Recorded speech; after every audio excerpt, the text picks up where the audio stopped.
In today's video, I'm going to teach you how to set the default font in Microsoft Outlook, ensuring your emails always look just how you want them to.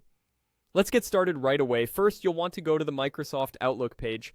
If you're not already signed in, you'll need to click the Sign In button, which is usually quite prominent on the page.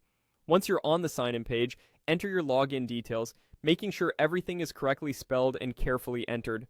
Once you have your information filled in, click Next to proceed. After successfully logging in, you'll find yourself at the Outlook dashboard. This is your hub for managing your emails, calendar, and more.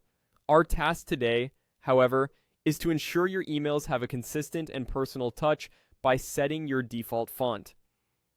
So, direct your attention to the top right corner of your screen. Here, you'll find a small gear icon representing your settings. Click on this icon to open the settings menu. Once you're in the settings menu, you're looking for the Mail section. This is usually prominently listed, and selecting it will bring up a variety of options related to your email settings. Among these options, locate and select Layout. This is where you can manage numerous aspects of how your emails look and feel.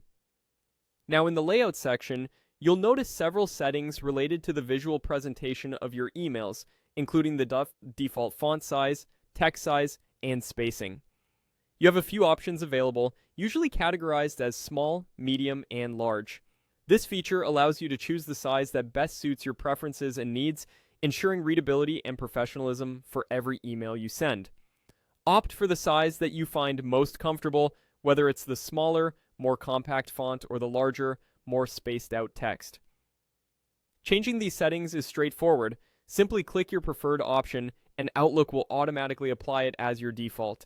This means that from now on, every time you compose a new email, it will start with this default font size, creating a consistent and professional look. And that's all there is to it. By choosing these settings, you are not only personalizing your email experience, but also ensuring that your communication is clear and easy to read for those who receive your emails. Thanks for tuning into this tutorial on setting the default font size in Microsoft Outlook. Hopefully, you've found these steps easy to follow and helpful in enhancing your email experience. Remember to subscribe for more tips and tricks on mastering your email tools. Happy emailing!